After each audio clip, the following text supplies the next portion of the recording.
Amigos televidentes, de esta hora saludamos a Esteban Santos, politólogo, docente universitario, experto en temas políticos, con quien dialogaremos en los siguientes minutos a propósito de la consulta popular. Hace algunos días, Esteban, conversábamos precisamente de la perspectiva de una consulta, pero no conocíamos los temas y las preguntas.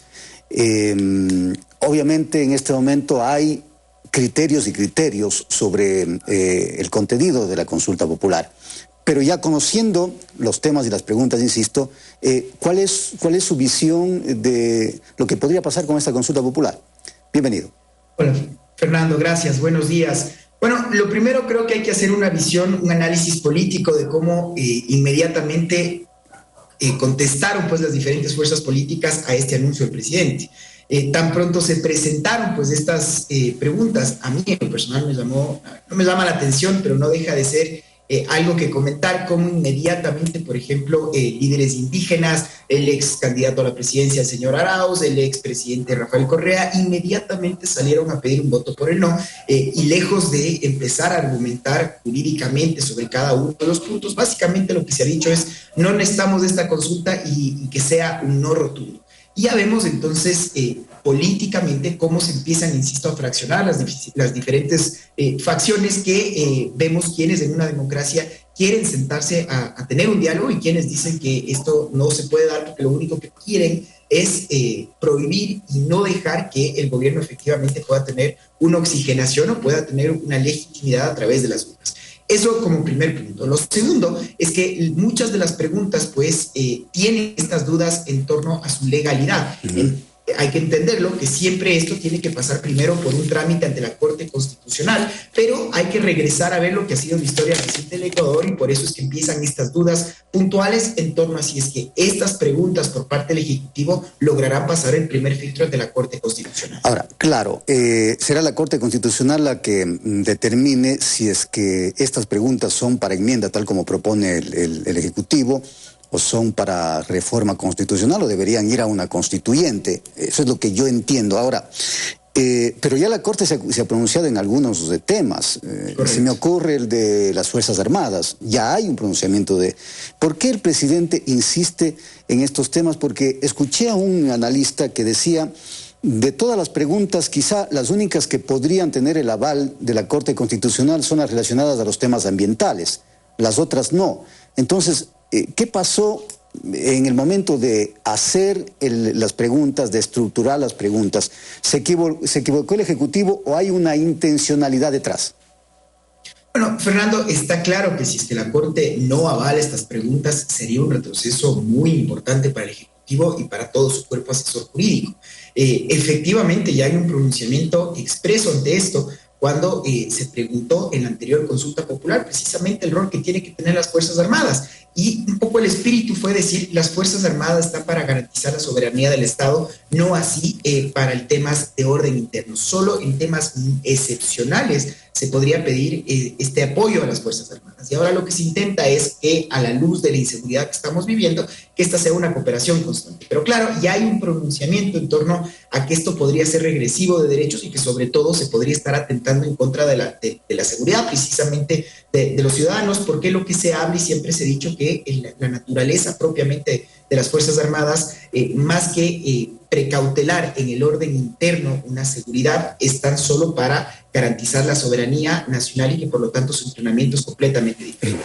Pero bueno, la pregunta entonces, Fernando, será, ¿necesitamos esta ayuda? ¿Cómo podemos garantizar que las Fuerzas Armadas también puedan prestar esta ayuda? O, por el contrario, ya tenemos un precedente y con este precedente el gobierno tendría que tomar nota, porque una segunda negativa por parte de la Corte sería efectivamente un duro revés para su administración. Ahora, hay quienes ponen algunos escenarios en torno al futuro de estas preguntas en la Corte Constitucional.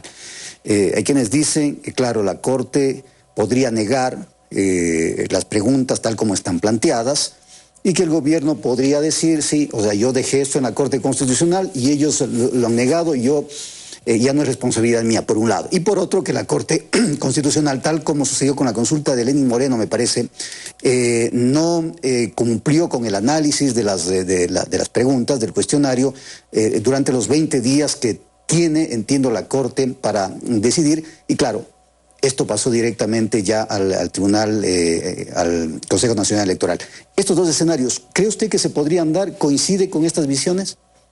El tiempo efectivamente es muy importante, Fernando. Yo creo que el gobierno actualmente se encuentra en un momento de popularidad baja y eso se entiende y se sabe. Y por eso se ha hablado mucho sobre si es que este es el momento, porque normalmente los referéndums siempre terminan siendo un voto a favor o en contra del gobierno de turno.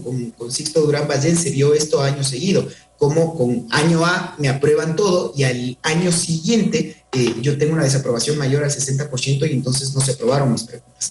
En las elecciones seccionales del próximo febrero del 2023, yo creo que el gobierno está intentando justamente tener un poco de momentum y lograr justamente posesionarse con estas preguntas en aras de lograr tener una mejor participación dentro de estos comicios y por lo tanto los tiempos que la Corte lo logre dar serán muy importantes. Si la Corte no califica a tiempo o si es que no llegamos a hacer esta consulta que venga de la mano de las elecciones seccionales, primero que será un gasto para mí mucho más importante para el gobierno y para el Ecuador, tener que hacer 2 elecciones en un tiempo tan corto.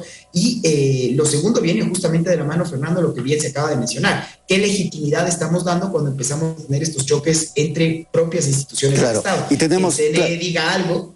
Claro, y tenemos efectivamente ya experiencias, no solamente en el Ecuador, sino la última experiencia en Chile, donde se dijo no a una constitución. Entonces, ese podría ser el riesgo a propósito de lo que usted señala, Esteban, de que, claro, la baja popularidad del Ejecutivo podría reflejarse en una votación en contra de la consulta, que podría ser también un escenario muy probable.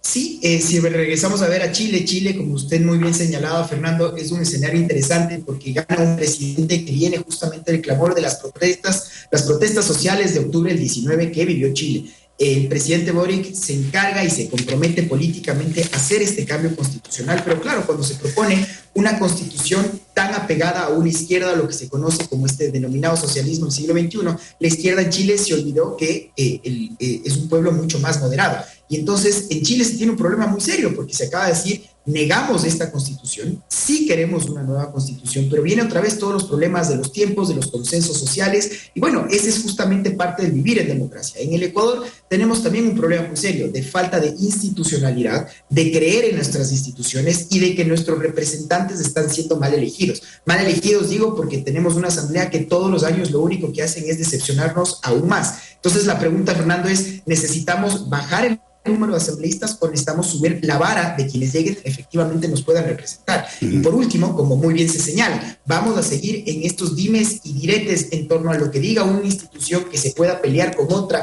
porque lo que está en el fondo es simplemente un poder político. ¿Quién va a controlar? ¿Quién va a nominar a las instituciones de control? Y eso creo que es la verdadera pregunta, que es lo que tiene que estar justamente, creo yo, en el debate ciudadano. Muy bien. Habrá posibilidad entonces de seguir hablando, debatiendo estos temas muy importantes. Esteban, gracias por acompañarnos en este espacio. Esteban Santos, politólogo, experto en temas políticos, catedrático universitario. Una pausa y hablemos con más.